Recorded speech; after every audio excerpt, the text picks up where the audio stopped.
Hi, my name is Jill Wilson from the Equality Practice. Thank you for joining us today. Today, I'm delighted to be talking to the founder and CEO of Diverse Minds UK, an organisation that helps create mentally healthy and equal workplaces. It focuses on practical mental health strategies, cultural awareness, and race equality to facilitate a positively productive workplace.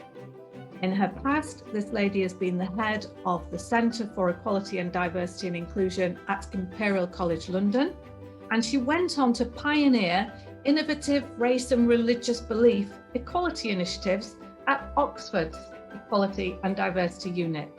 Leyla Okhai, welcome to Including Me. Thanks so much, Jill. It's an honour to be here.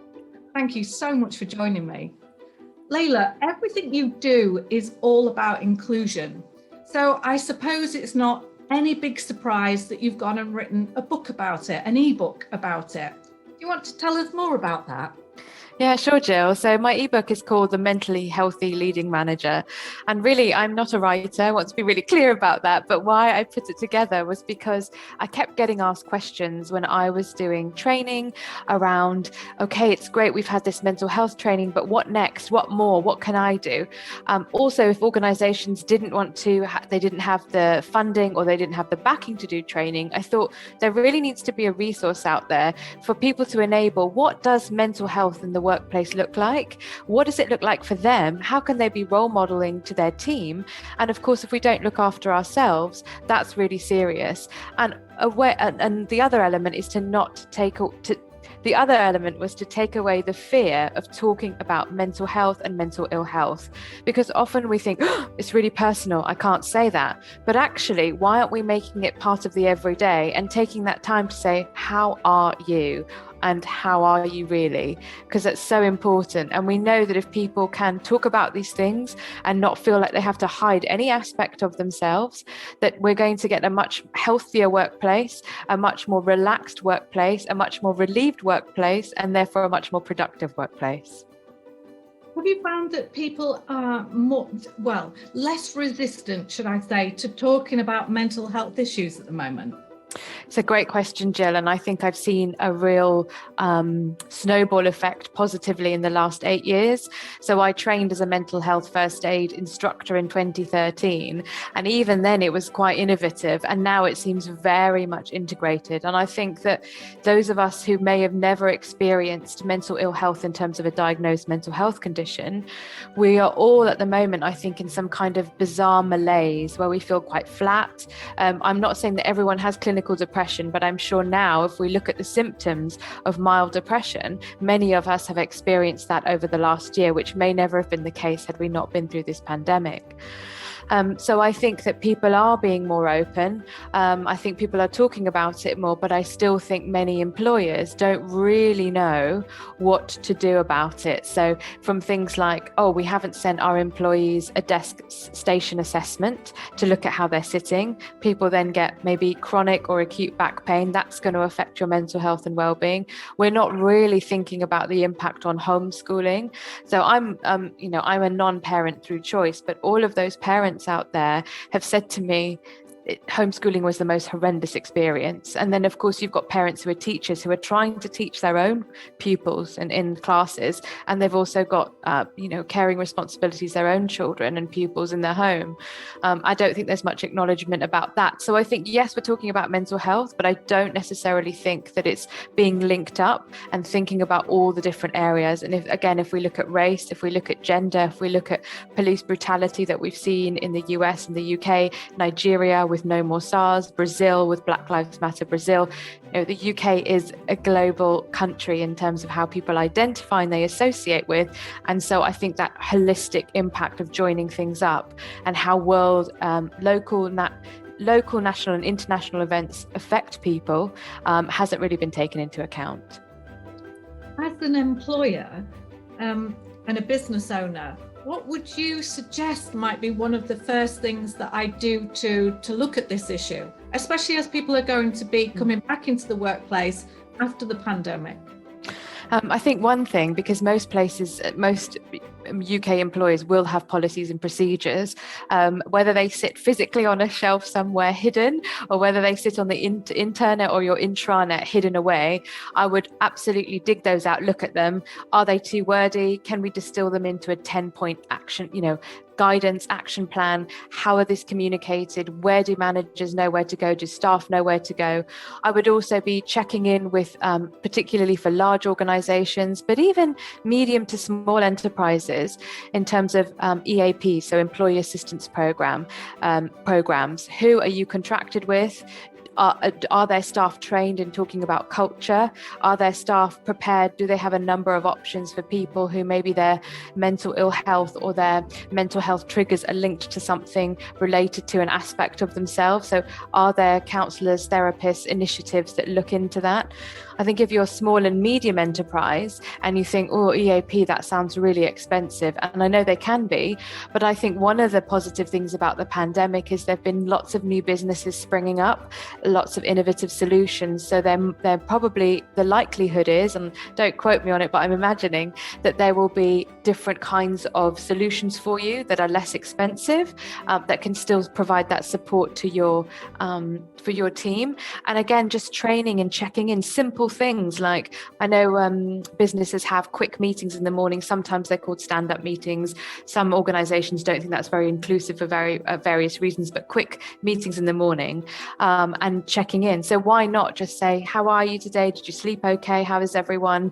If they don't want to talk about it, that's fine. But do you have caring responsibilities? How's the person that you looked after? If you've got young babies, did they sleep okay? And all of that just means that people can build this relationship of trust and not feel they have to be work robots. Is it more about humanizing our approach as leaders of businesses? I mean, I think so. And I think one of the things about white Western culture, if you look at cultural studies and research done on cultural practice, or, it's not necessarily deliberate, but that it's very me first. It's a very individualistic culture. And I think you're absolutely right. And to me, part of that humanizing is, let's think about the collective. Let's have that consequentialist approach around, if I do this, it might benefit me, it might benefit the board, but are we really benefiting staff? I think that, again, we've seen huge fluctuations with which companies and organizations have done that, and other companies and organizations that haven't done that. And I'm not saying I'm a business expert, but I think it's really tragic to see all the high street shops that we've lost. I think it's tragic because a lot of those businesses were very sustainable, but we've seen a model that means that the money's been sucked out from the underneath, get creamed off at the top, which has resulted in a collapse. And I do think if they'd still been family-run businesses, we probably would have seen a very different approach. And that's a whole other story. But let's go back to the cost of some of these initiatives and some of the things that businesses might have to think about. Would it be worth talking about a business's legal obligation and what it costs if you don't do this type of work? Yeah, absolutely. So we've got the Health and Safety at Work Act 1974. We've also got the Equality Act 2010. I can't believe it's nearly 11 years now, but all of those things kind of dovetail together in the sense that an employer does have a responsibility to measure, understand, and recognize stresses.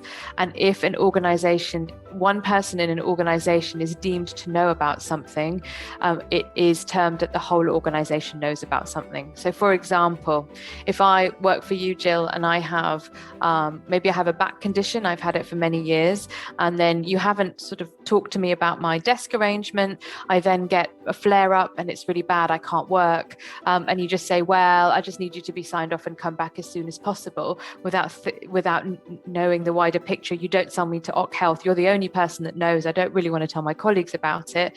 Well, so you've got to do something about it. And I think you're right. I think that many people maybe aren't aware of their rights. They feel they have to suffer in silence because of the punitive measures or what happens in many many workplaces, sadly.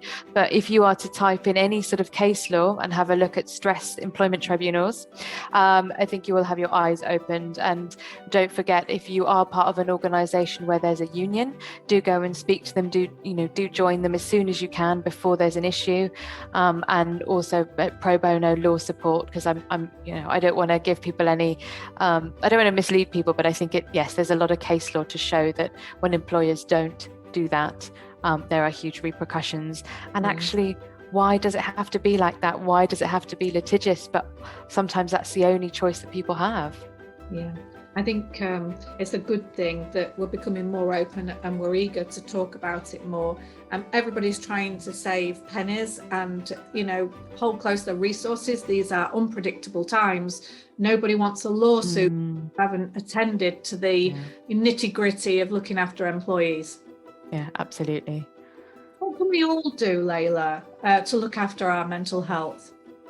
And this is a great question. And there's been so much, hasn't there, during this year of pandemic and lockdown. And I think that one of the things is to recognize that you're going to fluctuate. You might be doing every single thing to make yourself feel better, but there are times when you're going to feel really flat, and that's okay. So I think one of the things is acknowledging that, and also knowing that anything that you do, whether it's doing a fake commute, going out for a walk in the morning, spending time with your pets and stroking your pets, spending time just being mindful, cooking a meal, doing DIY, looking after your motorcycle, whatever you have, it might not bring you that same level of joy. But if you take that away, you are likely to feel worse. So I'm all for indulging, I'm all for, sitting on the sofa and treating yourself. But it's also being mindful around what are the things that I need to do that might not make me feel better immediately, but that will keep me going.